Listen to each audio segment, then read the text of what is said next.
ബിസ്മില്ലാഹിർ റഹ്മാനിർ റഹീം. അൽഹംദുലില്ലാഹി റബ്ബിൽ ആലമീൻ. അസ്സലാത്തു വസ്സലാമു അലാ അഷ്റഫിൽ മുർസലീൻ വഅലാ ആലിഹി വസ്വഹ്ബിഹി അജ്മഈൻ.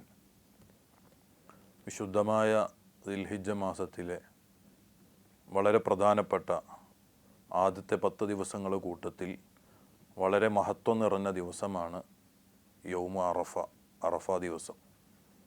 ഹജ്ജിൻ്റെ ഏറ്റവും വലിയ കർമ്മം നടക്കുന്ന ലോകത്തിൻ്റെ വിവിധ ഭാഗങ്ങളിൽ നിന്ന് അള്ളാഹുവിൻ്റെ വിശുദ്ധമായ കഅബാലയം ലക്ഷ്യം വെച്ച് മാത്രം വന്ന മുഴുവൻ വിശ്വാസികളും ഒരുമിച്ച് കൂടുന്ന ഒരു മഹാസംഗമം അറഫയിൽ വെച്ച് മാനവികതയുടെ ഒരു മഹാസംഗമമായി നടക്കുകയാണ്. ഹബീബായ സല്ലല്ലാഹു അലൈഹി വസല്ലമ തങ്ങൾ പഠിപ്പിക്കുന്നു, അൽ ഹജ്ജു അറഫ. ഹജ്ജ് എന്ന് പറഞ്ഞാൽ അറഫയാണ്. ഹജ്ജിൻ്റെ ഏറ്റവും പ്രധാനപ്പെട്ട കർമ്മം അറഫയാണെന്ന് ഹബീബായ സല്ലല്ലാഹു അലൈഹി വസല്ലമ തങ്ങൾ പഠിപ്പിക്കുന്നുണ്ട്. ആ ദിവസത്തിൻ്റെ മഹത്വം നമ്മൾ തിരിച്ചറിയണം. വിശ്വാസികളായ നമ്മെ സംബന്ധിച്ചിടത്തോളം അല്ലാഹു സുബ്ഹാനഹു തആല ഇതുപോലെ ഓരോ സന്ദർഭങ്ങളിലും വിശ്വാസികൾക്ക് ആഖിറം വിജയത്തിനു വേണ്ടി പ്രത്യേകം സംവിധാനിച്ച് തന്ന ചില സമയങ്ങളുണ്ട്, ചില ദിവസങ്ങളുണ്ട്, ചില മാസങ്ങളുണ്ട്. ആ കൂട്ടത്തിൽ ഏറ്റവും പ്രധാനപ്പെട്ട ഒരു പകലാണ് അറഫയുടെ പകല് എന്ന് ഹബീബായ സല്ലല്ലാഹു അലൈഹി വസല്ലമ തങ്ങൾ പഠിപ്പിക്കുന്നുണ്ട്. വിശ്വാസിയെ സംബന്ധിച്ചിടത്തോളം അറഫയുടെ പകലിൽ ഹബീബായ സല്ലല്ലാഹു അലൈഹി വസല്ലമ തങ്ങൾ പഠിപ്പിക്കുന്നുണ്ട്, ഖൈറു ദുആഉ യൗമി അറഫ. ഏറ്റവും ഖൈറായ ദുആ അറഫയുടെ ദുആ ആണ്, അറഫയുടെ ദിവസത്തെ ദുആ ആണെന്ന് പഠിപ്പിക്കുന്നുണ്ട്. വിശ്വാസികളായ നമ്മെ സംബന്ധിച്ചിടത്തോളം അറഫയുടെ പകലിൽ ചെയ്യേണ്ട ഏറ്റവും പ്രധാനപ്പെട്ട ഒരു കർമ്മം അള്ളാഹുവിലേക്ക് ധാരാളം അടുക്കുന്നതിനു വേണ്ടി അള്ളാഹുവിനോട് നിരന്തരമായി ദുആ ചെയ്യുക എന്നുള്ളതാണ്. ഹബീബായ സല്ലല്ലാഹു അലൈഹി വസല്ലമ തങ്ങളെ ഈ ഹദീസിൽ നിന്ന് നമ്മളെ പഠിപ്പിക്കുന്ന ഒരു കാര്യം അതാണ്.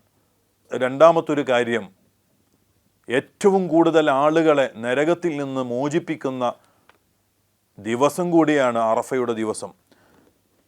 ഹബീബുന റസൂലുള്ളാഹി സല്ലല്ലാഹു അലൈഹി വസല്ലമ തങ്ങൾ പഠിപ്പിക്കുന്നു, അറഫ ദിവസത്തിൻ്റെ പകലിൽ നരകത്തിൽ നിന്ന് മോചിപ്പിക്കുന്നത് പോലെ മറ്റൊരു ദിവസവും അള്ളാഹു അങ്ങനെ ആളുകളെ മോചിപ്പിക്കുന്നില്ല. അത്രയും അധികം ആളുകളെ അറഫയുടെ പകലിൽ അള്ളാഹു നരകത്തിൽ നിന്ന് മോചിപ്പിക്കുന്നുണ്ട് എന്ന് ഹബീബായ സല്ലല്ലാഹു അലൈഹി വസല്ലമ തങ്ങൾ പഠിപ്പിക്കുന്നുണ്ട്. ഏറ്റവും ഖൈറായ ദിവസം ഏതാണ് എന്നുള്ള ചർച്ചയിൽ അയിമ്മത്തുകൾ ഉദ്ധരിക്കുന്ന ഹദീസ് നമുക്ക് കാണാം, ഖൈറു യൗമിൻ ത്വലഅത് ഫീഹി അശംസു യൗമുൽ ജുമുഅ. സൂര്യൻ ഉദിക്കുന്ന ദിവസങ്ങളിൽ ഏറ്റവും ഖൈറായ ദിവസം അത് വെള്ളിയാഴ്ച ദിവസമാണ് എന്നാണ്. അത് ആഴ്ചയിലെ ഏറ്റവും പ്രധാനപ്പെട്ട സയ്യിദുൽ അയ്യാം എന്ന് സൂചിപ്പിച്ചത് വെള്ളിയാഴ്ച ദിവസത്തെ സംബന്ധിച്ചാണ്. എന്നാൽ വർഷത്തിൽ ഏറ്റവും മഹത്വം നിറഞ്ഞ പകല് അറഫയുടെ പകലാണ്. ഇത്തവണത്തെ അറഫ ഇരുന്നത് വിശ്വാസികളായ നമ്മെ സംബന്ധിച്ചിടത്തോളം വെള്ളിയാഴ്ച ദിവസമാണ്. വലിയ മഹത്വം നിറഞ്ഞ സയ്യിദുൽ അയ്യാമും അതുപോലെ വർഷത്തിൽ ഏറ്റവും മഹത്വം നിറഞ്ഞ അറഫയുടെ പകലും രണ്ടും ഒരുമിച്ച് വരുന്ന ഈ ദിവസത്തെ വളരെ മഹത്വത്തോടെ കാണാനും അതിൽ ധാരാളം ഖൈറാത്തുകൾ ചെയ്യാനും നമ്മൾ ശ്രദ്ധിക്കണം. അറഫയുടെ ദിവസത്തിൻ്റെ പകലിൽ ചെയ്യാൻ പറ്റുന്ന ഏറ്റവും വലിയൊരു അമല് അത് നോമ്പനുഷ്ഠിക്കലാണ്. അറഫയുടെ ദിവസത്തെ വ്രതാനുഷ്ഠാനത്തിന് ഹബീബായ സല്ലല്ലാഹു അലൈഹി വസല്ലമ തങ്ങൾ പഠിപ്പിക്കുന്നത് കാണാം, 2 വർഷത്തെ പാപങ്ങൾ പൊറുപ്പിക്കുന്നതിന് അതൊരു കാരണമാകുമെന്നാണ്. കഴിഞ്ഞൊരു വർഷത്തെ പാപവും വരാനിരിക്കുന്ന ഒരു വർഷത്തെ പാപവും മായ്ച്ചു കളയാൻ, പൊറുത്തു കളയാൻ, അള്ളാഹുവിൽ നിന്ന് അതിൽ നിന്നുള്ള പാപമോചനം ലഭിക്കാൻ അറഫ ദിവസത്തെ നോമ്പിന് അത്രയും വലിയ മഹത്വമുണ്ട് എന്ന് ഹബീബായ സല്ലല്ലാഹു അലൈഹി വസല്ലമ തങ്ങൾ പഠിപ്പിക്കുന്നുണ്ട്. ഈ ഹദീസിനെ വിശദീകരിച്ചു പണ്ഡിതന്മാർ പറയുന്നുണ്ട്, എന്തുകൊണ്ടാണ് അറഫ ദിവസത്തിൽ നോമ്പനുഷ്ഠിച്ചാൽ 2 വർഷത്തെ പാപങ്ങൾ പൊറുപ്പിക്കുന്നത്? യൗമു ആശുറ മുഹറം 10 ദിവസം നോമ്പനുഷ്ഠിച്ചാൽ 1 വർഷത്തെ പാപമാണ് പൊറുക്കപ്പെടുന്നത് എങ്കിൽ അത് മൂസാ നബി അലൈഹി സ്വലാത്തു വസ്സലാമിൻ്റെ ചര്യയിലേക്കാണ് ചേർത്ത് പറയുന്നത്. അറഫ ദിവസത്തെ നോമ്പ് അത് ഹബീബായ സല്ലല്ലാഹു അലൈഹി വസല്ലമ തങ്ങളുടെ ഒരു സുന്നത്തായിട്ട്, അപ്പോൾ അഫ്ളലുൽ അംബിയ ആകുന്ന ഹബീബായ സല്ലല്ലാഹു അലൈഹി വസല്ലമ തങ്ങളുടെ മഹത്വം കൂടിയാണ് അറഫ ദിവസത്തിലെ നോമ്പനുഷ്ഠാനത്തിന് 2 വർഷത്തെ പാപം പൊറുപ്പിക്കുന്നതിന് കാരണമായി പണ്ഡിതന്മാർ പഠിപ്പിച്ചിട്ടുള്ളത്. അതോടൊപ്പം തന്നെ നമ്മൾ മനസ്സിലാക്കേണ്ടത് കഴിഞ്ഞ ഒരു വർഷത്തെ പാപം പൊറുപ്പിച്ചു കളയുക എന്ന് പറഞ്ഞാൽ നമ്മൾ ചെയ്ത കുറേ ദോഷങ്ങൾ, ചെറുദോഷങ്ങൾ മായ്ച്ചു കളയാനുള്ള ഒരു കാരണമാണ്. വരാനിരിക്കുന്ന ഒരു വർഷത്തെ പാപം എങ്ങനെയാണ് പൊറുപ്പിക്കുക എന്ന് ചോദിച്ചാൽ അവിടെ അയിമ്മത്ത് പറയുന്നത് തെറ്റ് ചെയ്യുന്നതിൽ നിന്ന് സുരക്ഷിതത്വം ലഭിക്കുമെന്നാണ് ഒരു കാരണമായി പണ്ഡിതന്മാർ പറഞ്ഞത്. രണ്ടാമത് പറഞ്ഞത് അല്ലെങ്കിൽ സംഭവിച്ചു പോകുന്ന ചെറിയ ദോഷങ്ങളിൽ നിന്ന് അള്ളാഹു അവർക്ക് മാപ്പ് നൽകുമെന്നാണ്. അങ്ങനെ ഏറ്റവും മഹത്വമുള്ള ഒരു പകലാണ് അറഫയുടെ പകൽ.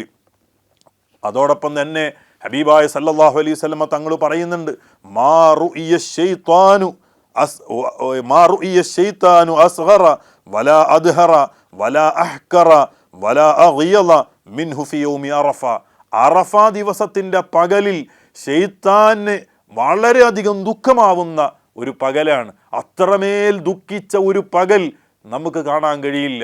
എന്തുകൊണ്ടാണ്? വല്ലാത്ത പ്രയാസമാണ്, വല്ലാത്ത നിന്ദ്യനാവുന്ന ദിവസം, ശൈത്താൻ വല്ലാതെ മോശമാവുന്ന അവസ്ഥയിലേക്ക് എത്തുന്ന ദിവസം, അതോടൊപ്പം തന്നെ വല്ലാതെ ദേഷ്യപ്പെടുന്ന ദിവസമാണ് അറഫയുടെ പകൽ.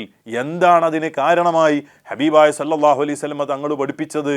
അന്നത്തെ ദിവസം അള്ളാഹുവിൻ്റെ റഹ്മത്ത് കൊണ്ട് മനുഷ്യന്മാരെ പൊതിയുന്ന ദിവസമാണ്. എല്ലാ ആളുകളോടും, പ്രത്യേകിച്ച് അറഫയിൽ സംഗമിക്കുന്ന ഹജ്ജ് ചെയ്യുന്ന ആളുകൾക്ക് അള്ളാഹു വലിയ വിട്ടുവീഴ്ച നൽകുന്ന ആ ദിവസത്തിൻ്റെ ആ ഒരു മഹത്വം കണക്കിലാക്കി ശൈത്താൻ ഏറെ ദുഃഖിക്കുന്ന, സങ്കടപ്പെടുന്ന ഒരു പകലാണ് അറഫയുടെ പകൽ. നമ്മളൊന്ന് ആലോചിച്ചു നോക്കൂ.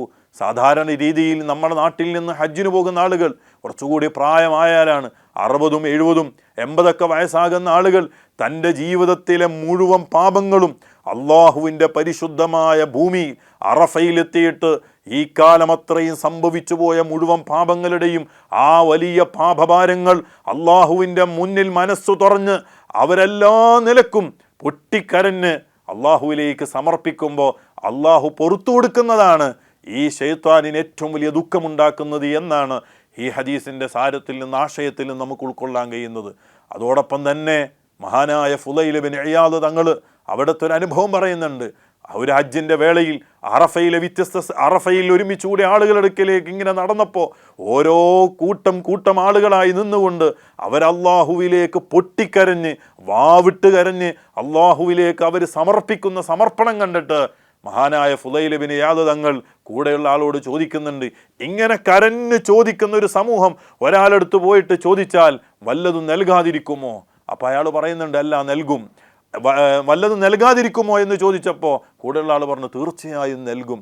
അങ്ങനെ നൽകുന്ന ഏറ്റവും ചെറിയ ഒരു ദിർഹമാണ് നൽകുന്നതെങ്കിൽ അതിനേക്കാളൊക്കെ വലിയ അർത്ഥത്തിൽ അള്ളാഹു നൽകുന്ന മഗ്ഫിറത്ത്, അള്ളാഹു അറഫയിൽ ആളുകൾക്ക് പുറത്തു കൊടുക്കുന്നത് അതിനേക്കാളൊക്കെയും വളരെ നിസാരമായ ഒരു കാര്യമായിട്ട് മഹാനായ ഫുളൈൽ ഇബ്നു ഇയാദ് തങ്ങൾ പരിചയപ്പെടുത്തുന്നുണ്ട്.